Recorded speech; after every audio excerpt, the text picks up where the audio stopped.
अस्सलाम वालेकुम क्लास। हमारा ऑलमोस्ट इसका लास्ट टॉपिक रह गया है एचआरएम का, दैट इज़ कंपनसेशन और कंपनसेशन एंड रिवॉर्ड्स बेसिकली। तो इसके थ्री कंपोनेंट्स हैं, that is compensation, performance like पे परफॉर्मेंस और बेनिफिट्स। ठीक है। Compensation, concept of compensation.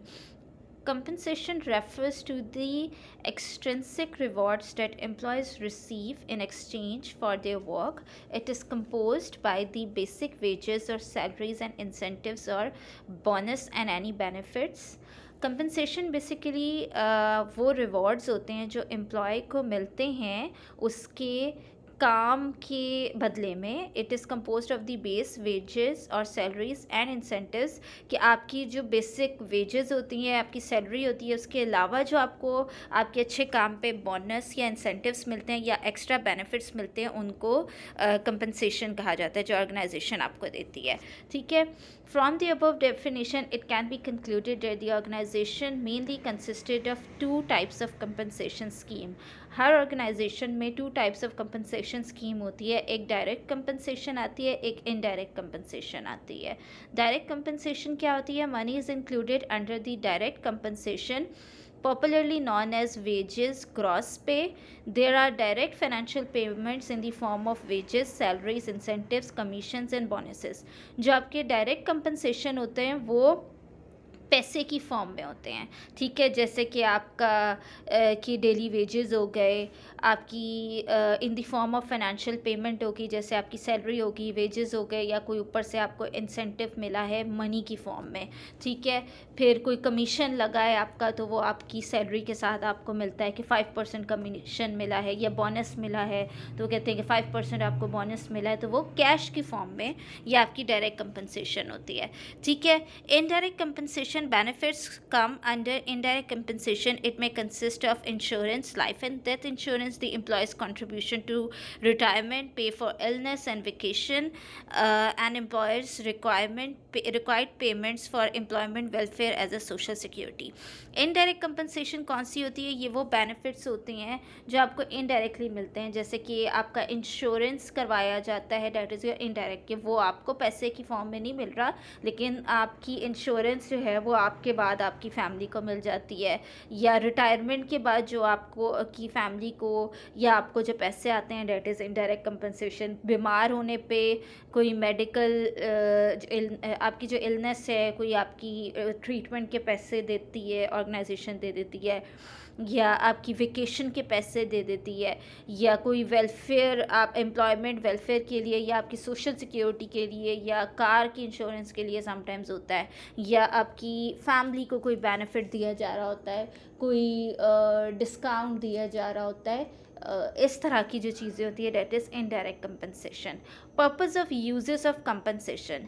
अब क्यों दिया जाता है compensation? Total compensation is important because of the several purpose it can serve, including to attract potential job applicants. In relation with the organization recruitment and selection efforts, the compensation program can help assure that pay is sufficient to attract the right people at the right time for the right job.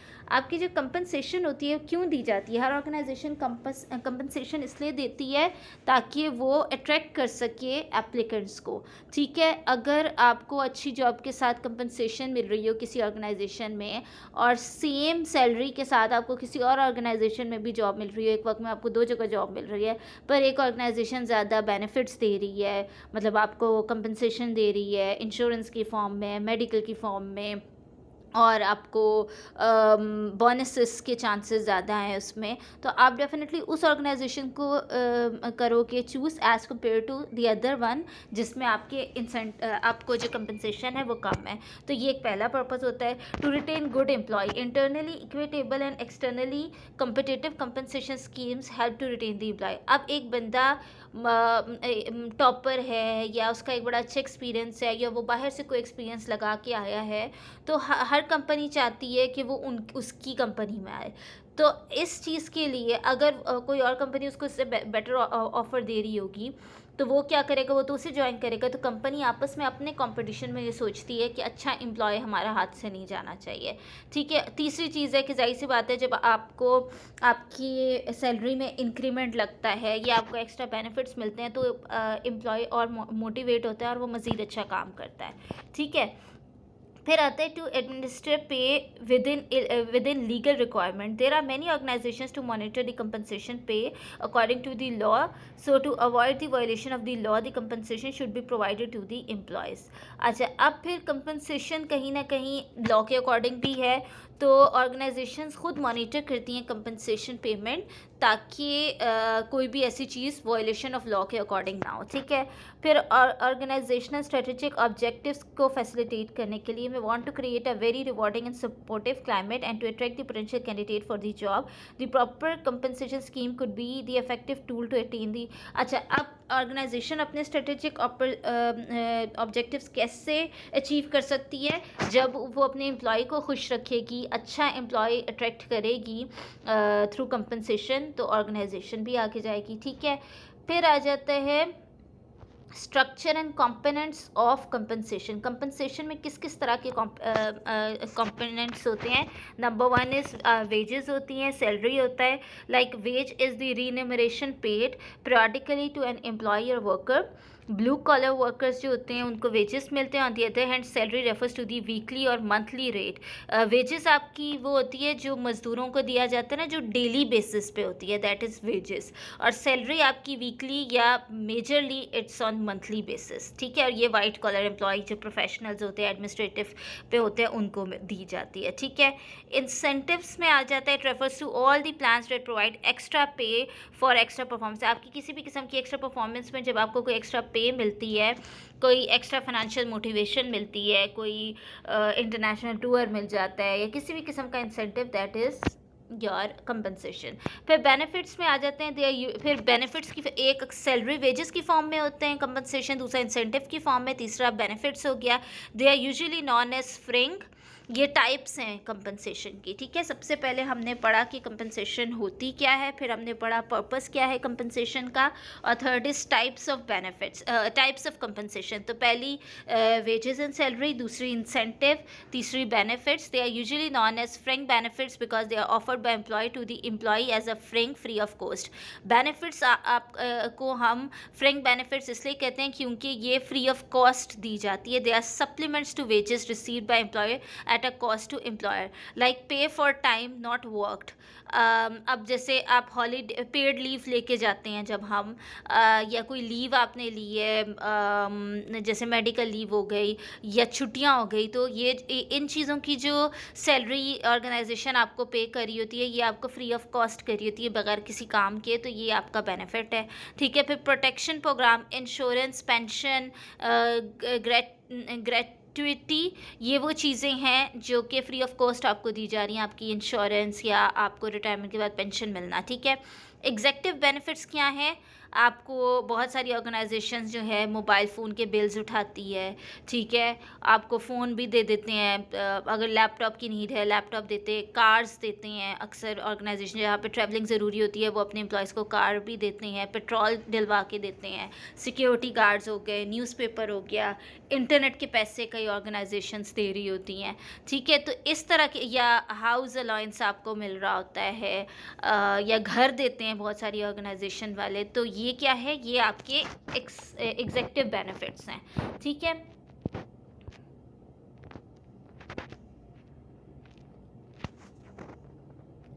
अच्छा, उसके बाद आ जाता है structure and components of compensation.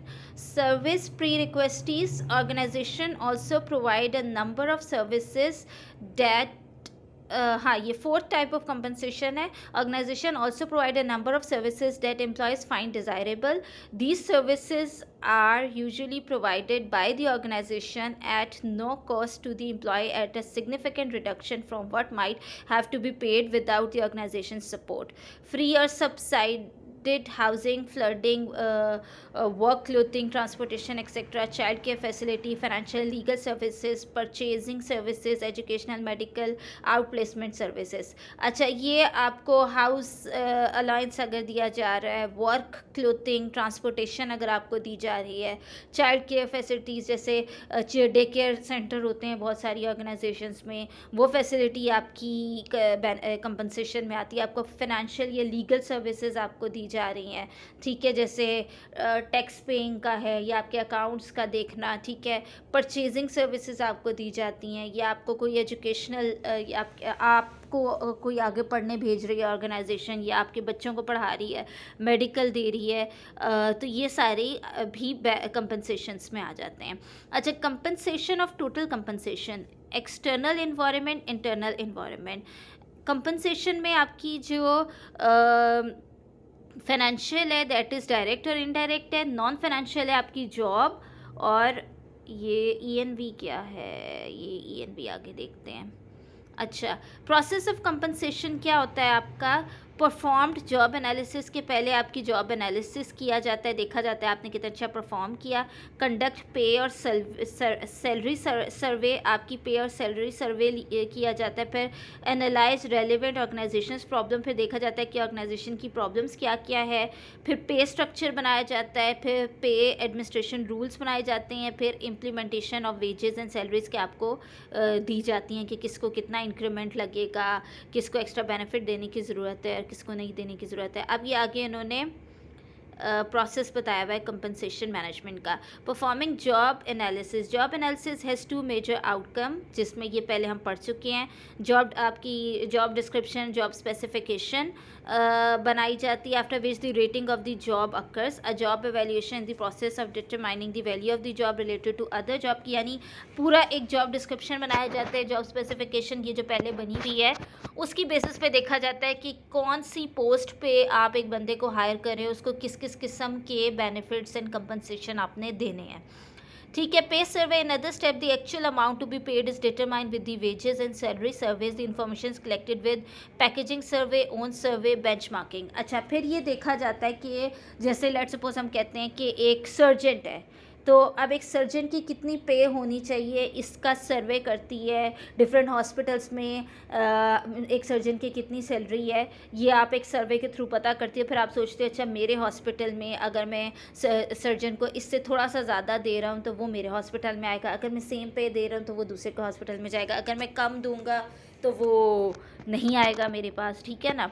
तो analysis of organisation problem, फिर आप देखते हो determination of pay requires more than wages and salary survey, dozen of variables can affect wages structure. HR manager may be interested in following queries. What should be the relationship between the pay structure and fringe benefits? Would the firm recruit new employee after revised pay structure? Are the prevailing rates in industry consistent with the result of the job evaluation?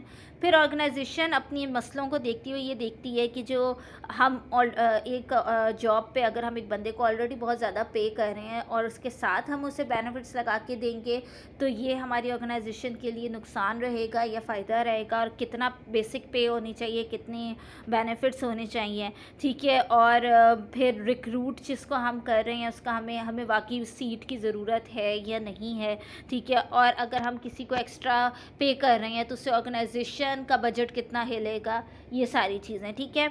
फिर पे structure बनता है. पे structure होता है जिसमें overall आपकी basic salary, आपके इंसेंटिव्स, आपकी का जो अगर कोई फंडिंग कटनी है, कोई इंश्योरेंस कटना है, ये सारी चीज़ें आपकी पे स्ट्रक्चर में आ जाता है, ठीक है. फिर फार्मिंग पे एडमिनिस्ट्रेशन रूल्स. अच्छा, फिर इसमें आता है how to control salary and waging cost. ये पॉलिसीज़ एंड रूल्स बनाए जाते हैं कि किस किस बेसिस पे आपने पे देनी है, पे में से कटेगा कब. अगर आपकी जैसे लेट सपोज अगर एक रूल है कि 3 दिन अगर आपने छुट्टी की तो आपकी 1 दिन की सैलरी कटेगी. तो इस तरह की जो चीज़ें होती है that is your policies and rule में बनती है. और फिर वो इम्प्लीमेंटेशन होती है उसकी ओवरऑल वेजेस और सैलरीज़ के ऊपर, ठीक है. अच्छा, अब इसमें methods of employees compensation. There are various methods of compensation available in HRM. A single organization can use single or two or more methods at time. अच्छा, अब compensation देने का जो मेथड हर ऑर्गेनाइजेशन में जो है वो इनमें से कुछ मेथड्स को यूज़ करती है, एक को भी कर सकती है, ज़्यादा को भी यूज़ कर सकती है। जैसे base plus cost of living allowance, कि एक आपकी जो बेसिक सैलरी है उसके साथ आपको लिविंग अलाउंस भी दिया जा रहा है, क्योंकि आप अगर जैसे आउट ऑफ सिटी से आए हो तो you need a living allowance, ठीक है। फिर स्केल प्लस, फिर आपकी एक होती है आपका जो रैंक है या स्केल है, जैसे हमारा होता है यूनिवर्सिटी में हमारा स्केल होता है, ठीक है। आर्मी में रैंक होता है, ऑफिसर लेवल पर रैंक होता है, तो उसके साथ लिविंग अलाउंस हो गया। कैश इंसेंटिव, कि पैसे की फॉर्म में आप दे रहे हो, बोनस दे रहे हो आपके कि कितना 5% बोनस मिलेगा, 2% बोनस मिलेगा इतने महीनों के बाद, ठीक है। ब्रॉड बैंडिंग मेथड, कि ये ओवरऑल देखा जाता है ऑर्गेनाइजेशन में कि ऑर्गेनाइजेशन को फ़ायदा हो रहा है तो सबको कितना मिलना है, ठीक है।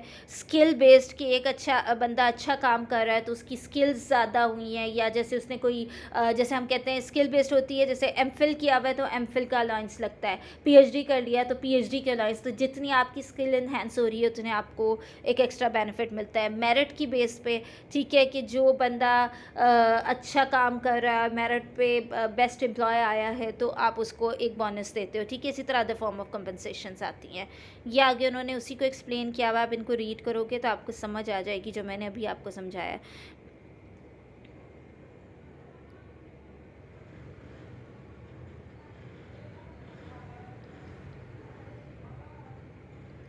अच्छा, ब्रॉड बैंडिंग मेथड होता है वर्टिकल पे रेट, यानी सबसे जो ऊपर है उसको सबसे ज़्यादा, फिर उससे नीचे वाले को उससे कम, और फिर उससे नीचे को उससे कम, इस तरह करके जो आ रहे होते हैं, ठीक है। बाकी मैंने जो आपको एक्सप्लेन किया वही चीज़ें आप पढ़ोगे तो आपको समझ आ जाएगी, ठीक है। कॉन्सेप्ट्स हैं ये। अच्छा, ये इन्होंने फर्दर मैनेजर्स का डिफ्रेंशिएट किया हुआ है, ये इतना ज़्यादा डीप डाउन जाने की ज़रूरत नहीं है, ठीक है। और इश्यूज़ भी हमने नहीं पढ़ने, जॉब वैल्यूएशन भी हमने नहीं पढ़नी, ठीक है। अच्छा, उसके बाद ये भी सारा हमारा हो गया, ये भी नहीं पढ़ना, ये भी नहीं पढ़ना, ये भी नहीं पढ़ना, ये भी नहीं पढ़ना, ये भी नहीं पढ़ना।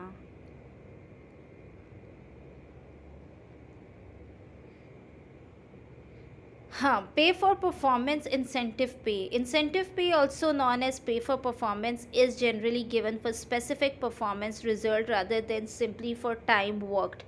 While incentives are not the answer to all personal challenges, they can do much to increase worker performance.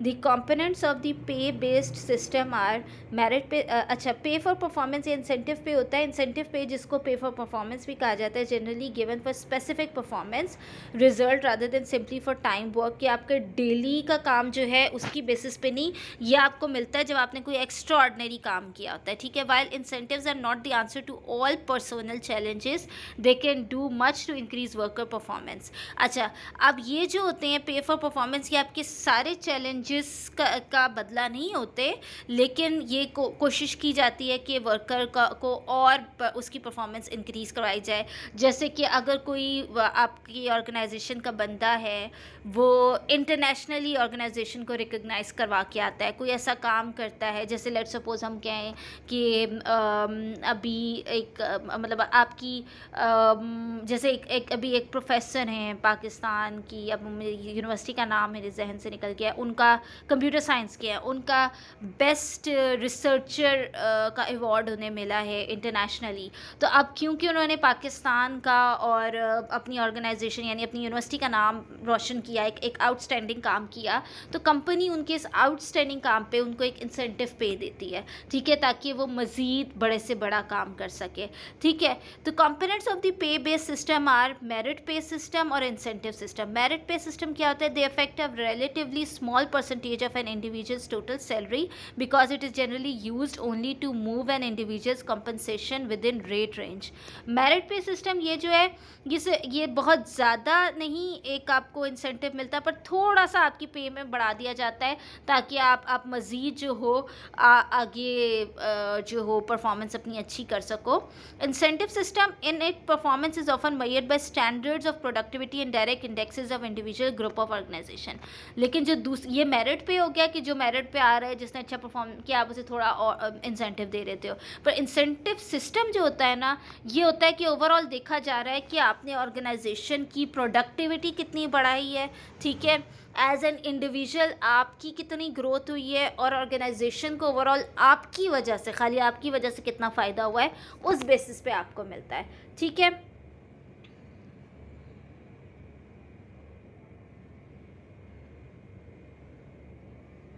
The challenges associated with the performance-based pay are as follow. What are the obstacles to design of effective performance-based pay system? How can they be removed? What are the limits on an organization decision to use a performance pay plan? Which plan is best? Can companies really afford to reward people for good performance? Should company use performance based pay, especially incentive pay? अच्छा, अब challenges क्या क्या आते हैं? challenges ये आते हैं कि ये जो एक डिज़ाइन करती है ऑर्गेनाइजेशन परफॉर्मेंस बेस्ड पे सिस्टम, क्या ये ख़त्म की जा सकती है एट टाइम? अगर कभी कंपनी ऑर्गेनाइजेशन किसी क्राइसिस में चली जाती है और वो नहीं पे कर सकती परफॉर्मेंस पे, तो इसको ख़त्म किया जा सकता है. ये एक चैलेंज आता है कि फिर आपके एम्प्लॉयज़ कहते हैं कि हमसे तो सारे इंसेंटिव, जैसे अगर हम अभी बात करें कोरोना वायरस के टाइम पे बहुत सारी ऑर्गेनाइजेशन का काम रुक गया. तो अब जब काम रुक गया तो उस वजह से वो जो बेनिफिट्स वो काफ़ी ऑर्गेनाइजेशंस हैं जिन्होंने, इवन सैमसंग हो गया, बड़ी बड़ी कंपनी है, ज़ारा ब्रांड हो गया, या अगर हम अमेज़ॉन की बात करें, और भी बहुत सारी कंपनीज़ हैं बड़ी जिन्होंने अपना बताया क्राइसिस में गए. तो ये कंपनीज़ ने, किसी ने इंश्योरेंस बंद कर दिया, किसी ने एक्स्ट्रा इंसेंटिव देना बंद कर दिया. तो ऐसे में एम्प्लॉय जो है, क्योंकि वो फिर नाराज़ होता है, वो सोचता है कि यार मैं तो अपना 100 से भी ज़्यादा टाइम दे रहा हूँ, पहले मैं जितनी मेहनत करता था उससे ज़्यादा मैं ओवर टाइम कर रहा हूँ, मैं घर बैठ के भी टाइम कर रहा हूँ. तो पहले तो मैं कम काम करता था फिर भी मुझे इंसेंटिव मिल रहा था, और अब मुझे एक्स्ट्रा काम करने पे भी इंसेंटिव नहीं मिल रहा, तो ये तो मेरे साथ ज़्यादती है ना. ठीक है. तो ऐसे टाइम पे ख़त्म करना एक चैलेंज बन जाता है. फिर आता है कि किस तरह का प्लान बनाया जाए जो प्लान ऑर्गेनाइजेशन के लिए भी फ़ायदेमंद हो, ऑर्गेनाइजेशन को भी बिल्कुल ही लॉस ना हो रहा, और ना ही जो है एम्प्लॉयज़ भी खुश रहें. ठीक है. फिर आती है बात कि अब देखो, हर ऑर्गेनाइजेशन जो है वो बड़े लेवल पे काम नहीं कर रही, लेकिन हर ऑर्गेनाइजेशन चाहती है कि उसके एम्प्लॉयज़ उसको बेहतर से बेहतर काम करके दें ताकि ऑर्गेनाइजेशन बड़े लेवल पे आ सके. तो ये एक चैलेंज आता है कि क्या सारी ऑर्गेनाइजेशंस अफोर्ड कर सकती हैं कि वो गुड परफॉर्मेंस पे रिवॉर्ड दें? हर ऑर्गेनाइजेशन नहीं अफोर्ड कर सकती. ठीक है. फिर आता है should companies use performance based पे स्पेशल इंसेंटिव पे, कि उन्हें यूज़ करना चाहिए, क्योंकि अगर वो अफोर्ड ही नहीं कर सकते तो फिर वो किस तरह यूज़ करेंगे. ठीक है. इंसेंटिव सिस्टम क्या आता है? Incentive pay is any formal and announced programme under which the income of an individual, a small group of plant work force और all the employees if a firm are partially of wholly related to some measures of productivity output, developing incentive plans. अच्छा, अब इसमें incentive pay is any formal and announced programme, एक ऐसा formal या announced programme होता है जिसके under the income of an individual, a small group of plant work force और all the employees of a firm are partially wholly related to some measures of productivity output के, अगर आपकी organisation overall कोई productivity increase हो रही है, यानी profit हो रहा है, तो आप जो एक इंडिविजुअल है उसकी इनकम पे आप कितना इंसेंटिव देंगे, इसको इंसेंटिव सिस्टम कहते हैं. ठीक है. अब ये किस तरह बनती है? मिनिमम जॉब रेट पे बनाई जाती है कि आपकी जो एक बेसिक सैलरी है उसमें कितना % आपको इंसेंटिव लग सकता है. आपके परफॉर्मेंस के स्टैंडर्ड सेट करना ज़रूरी होता है कि अगर अच्छा कोई ये स्टैंडर्ड मीट कर रहा है तो इसको इंसेंटिव मिलेगा, वरना नहीं मिलेगा. जैसे इंश्योरेंस वाले कहते हैं ना कि अगर आपने 200 कस्टमर्स बनाए तो हम आपको बोनस देंगे या इंक्रीमेंट लगेगा. ठीक है. तो इस तरह के स्टैंडर्ड्स सेट करने होते हैं. इंसेंटिव रेट भी सेट करनी पड़ती है. अब ये तो नहीं है ना कि आप हर बार कह रहे हो कि मतलब आपको एक सर्टन क्राइटेरिया रखना पड़ता है कि 2% देना है, 5% देना है. अगर आप क्राइटेरिया मीट नहीं करोगे तो ऑर्गेनाइजेशन को मनी लॉस हो सकता है, ठीक है। फिर आता है establish process for changing standards, कि अगर स्टैंडर्ड्स चेंज हो रहे हैं तो फिर आप प्रोसेस में कैसे चेंज आना चाहिए, ठीक है। Try out the incentive plan on an experiment basis, कि बहुत सारी ऑर्गेनाइजेशन एक्सपेरिमेंट करके यानी अपनी लोगों के ऊपर करके देखती है, थोड़ा सा बढ़ा के देखती है कि लोगों की परफॉर्मेंस बेहतर हो रही है या नहीं हो रही है, ठीक है। अच्छा, अब इसमें आगे इन्होंने ये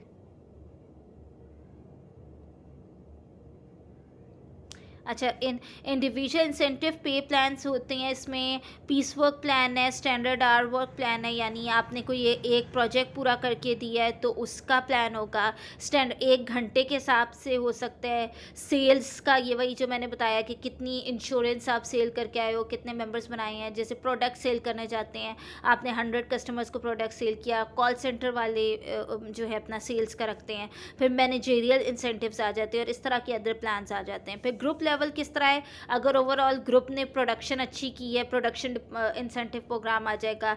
डिपार्टमेंट हेड इंसेंटिव प्रोग्राम आ जाएगा, कि अगर आपके डिपार्टमेंट ने अच्छा काम किया है तो हेड को मिलेगा, वो फिर फर्दर अपने डिपार्टमेंट में डिस्ट्रीब्यूट करेगा।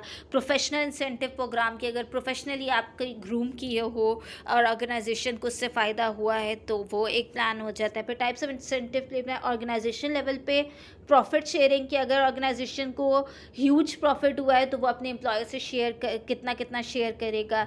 गेन शेयरिंग प्लान, कि आपको कोई बाहर से कोई फंडिंग आई है, कोई चीज़ आई है तो उसमें आप एम्प्लॉय को क्या फ़ायदा दे रहे हो, ठीक है। और फिर एम्प्लॉय स्टॉक ओनरशिप प्लान, कि एम्प्लॉय का और ओनरशिप का एम्प्लॉय स्टॉक ओनरशिप प्लान, कि एम्प्लॉय का कुछ हिस्सा आपके पास जो स्टोर हो रहा है, that can be employ stock ownership plan. इस तरह से भी कुछ होता है, ठीक है। अच्छा, खैर ये चीज़ें हो गई। इसके बाद है एम्प्लॉय बेनिफिट्स एंड सर्विसेज। अच्छा, अब कौन कौन से बेनिफिट्स मिलते हैं एम्प्लॉयज़ को और सर्विसेज मिलती हैं, उसको हम देख लेते हैं। Direct non cash compensation pay to an employ by the employ organisation is called benefits. Benefits हम किन चीज़ों को कहते हैं? इनडायरेक्ट नॉन कैश कंपनसेशन, जो कैश की फॉर्म में नहीं होती, एम्प्लॉय को दी जाती है किसी ऑर्गेनाइजेशन की तरफ से, उसको हम बेनिफिट्स कहते हैं। Some benefits are mandatory by law such as social security. कुछ बेनिफिट्स लॉ की तरफ से किए गए, कंपल्सरी बनाए गए हैं, जैसे सोशल सिक्योरिटी हो गई, मेडिकल हो गया, ठीक है। इलनेस के टाइम पे अगर कोई चीज़ आपको ऑर्गेनाइजेशन दे रही है तो ये बेनिफिट लॉ कहता है कि आपने अपने एम्प्लॉय को देना है।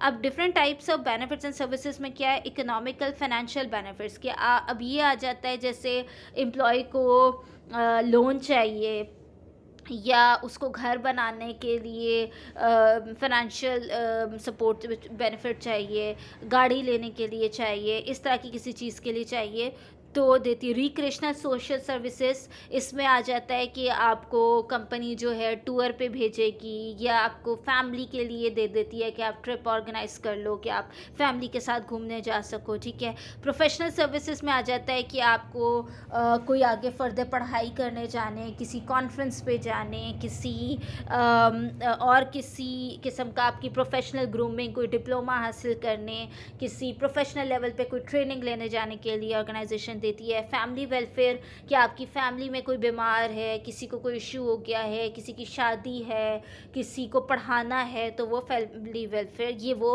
बेनिफिट्स हैं जो ऑर्गेनाइजेशन आपको देती है, ठीक है। अच्छा, उसके बाद ये आगे इन्होंने issues and compensation of Nepal का डाला हुआ है, ये सारा हमने नहीं पढ़ना, ठीक हो गया। अच्छा, हाँ। अच्छा, अब एक बार फिर से देख लो, मैं स्टार्ट से दिखा रही हूँ कि पढ़ना कौन कौन सा है। मैं ये नोट्स भी आपसे शेयर कर दूँगी।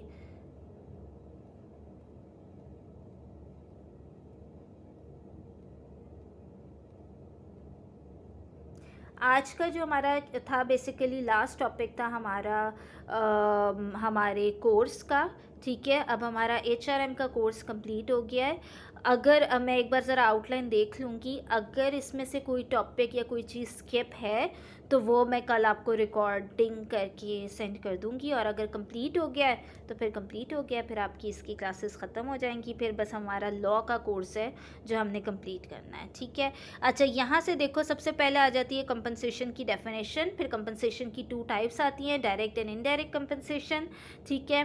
फिर purpose and use of compensation आ जाता है ये सारा। फिर structure and components of compensation आ जाती है कि किस किस किस्म के कंपनसेशंस मिलते हैं।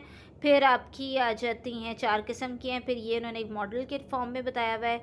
ये उन्होंने बताया हुआ है प्रोसेस कि कैसे होता है, उसमें आपको ये प्रोसेस भी मैंने बता दिया, कंडक्टिंग पे सर्वे, परफॉर्मिंग जॉब एनालिसिस, ये सारा प्रोसेस आ गया, ये भी हमने पढ़ लिया।